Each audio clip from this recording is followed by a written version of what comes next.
ada beberapa anak ya Bu ya. Jadi kita yang pertama kali kita tentukan ya Bu ya. Jadi kita harus mengenal karakternya ya, mengenal karakter anak tersebut. Nah, jadi kita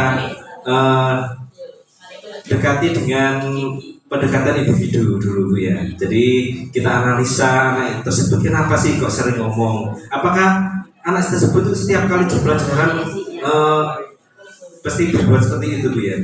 Karena mungkin dari ketidakmampuan dari anak tersebut dalam menerima penjelasan dari saya, sehingga ada anak yang seperti itu. Pak Romo sendiri mungkin ya dari kemampuannya juga seperti itu, atau memang kepribadiannya seperti itu.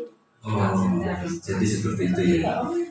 Jadi kita harus mempunyai win solution Bu ya. Jadi strategi yang kita pecahkan dalam hari ini, terutama kita dalam coaching ini. Jadi yang pertama yaitu kita tanya dulu individunya anak tersebut, bagaimana, kenapa sih kok seperti ini ya. Setelah itu kita berikan perhatiannya lebih Bu ya. Karena kalau kita kalau kita memberikan suatu tindakan yang tidak sesuai, nanti takut kepada mentalnya ya, kepada mentalnya anak-anak, kepada mentalnya teman-teman yang lain ya.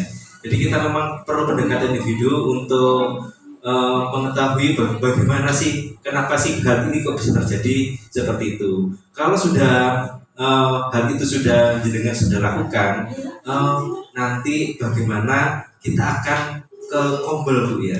Di Kombel itu kita akan bersaing dengan guru-guru yang lainnya, di mana permasalahan itu barangkali ya kita bisa menemukan solusi-solusi dari teman sejawat kita, di mana hal ini ya menjadi permasalahan kita semuanya ya di lembaga untuk mensukseskan bagaimana kegiatan KBM di kelas berjalan lancar. Hal yang pertama yaitu yang bisa lakukan yaitu pendekatan individu. Yang kedua adalah kita memberikan perlakuan yang lebih kepada anak itu, bagaimana disendirikan dulu ya, kita berikan dalam pengawasan. Terus yang ketiga kita berikan, kalau sudah menemukan analisa yang kita berikan solusinya itu Bu, kita memberikan kepada anak tersebut. Jadi seperti itu Bu ya. Sudah Pak ya? Kira-kira terima kasih Bu. Nanti sambil jalan Ini apa dari masukan saya ini ada yang belum dipahami. Kira-kira dari masukan saya ini apa belum? Saya jadi terdek ini. Kalau kurang dipahami Bu ya, kira-kira yang mana, bagian mana yang kurang dipahami Bu ya?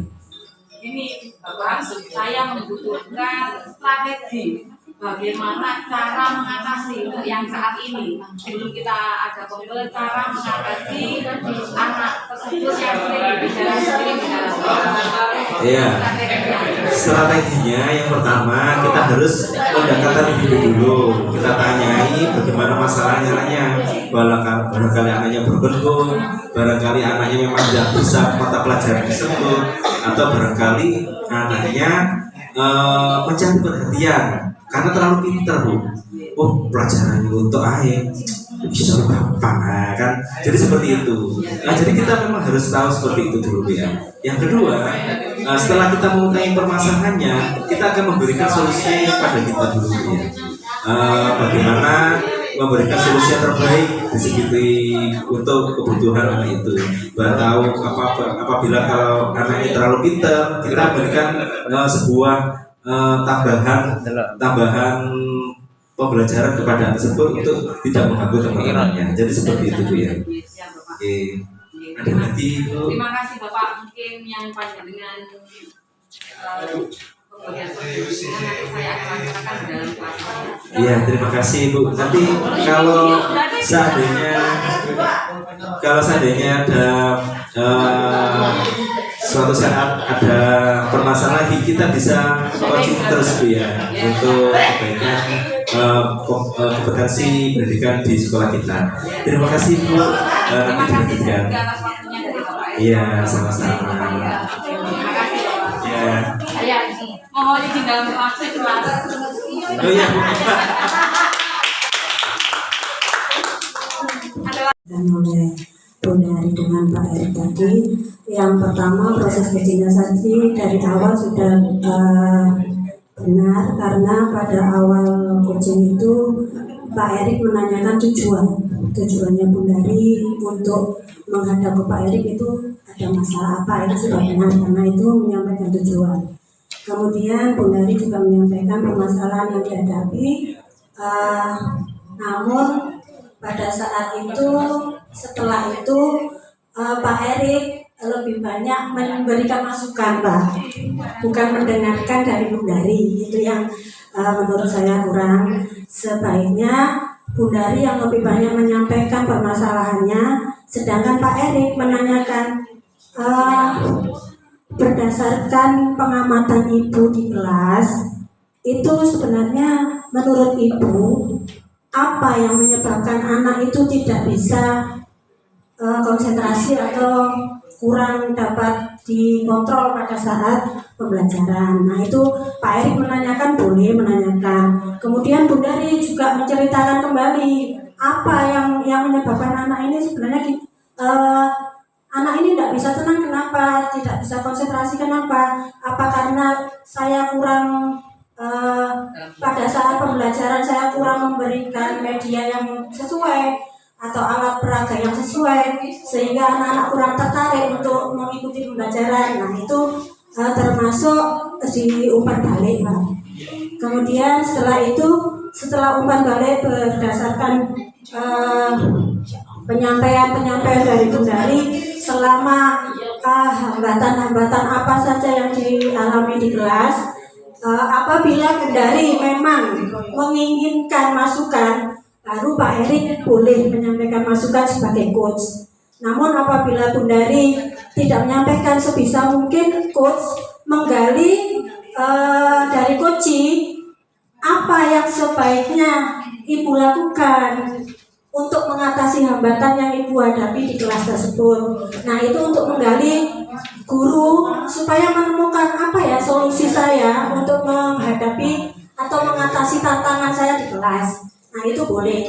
Kemudian apabila memang coach menginginkan masukan-masukan, coach itu boleh menyampaikan masukan-masukan atau memberikan saran-saran.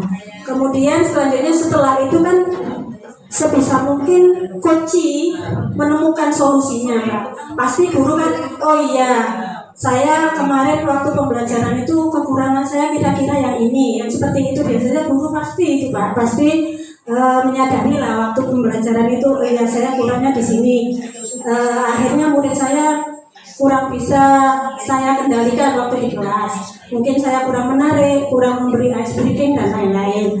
Kemudian setelah coach menemukan solusinya, coach sebaiknya menanyakan rencana apa yang Ibu selanjutnya akan lakukan untuk memperbaiki kekurangan-kekurangan yang ada.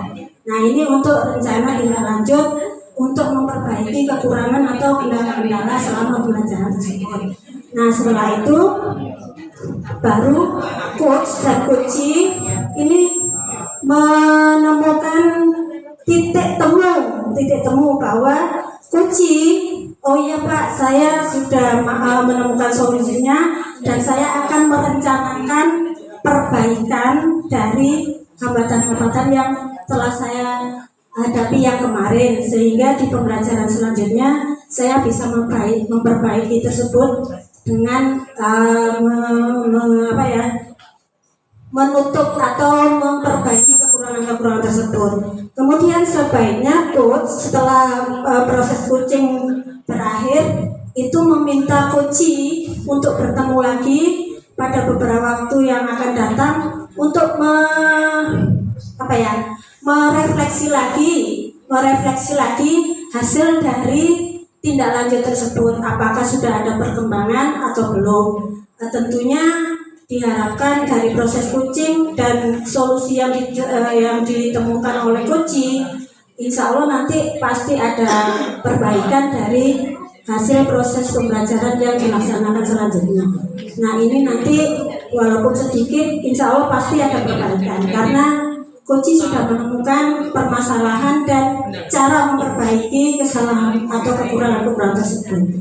Nah ini nanti yang sudah bisa disimpulkan bahwa pembelajaran yang awalnya ada hambatan minimal hambatan tersebut dapat dikurangi pada pembelajaran yang selanjutnya. Demikian Bapak, terima kasih.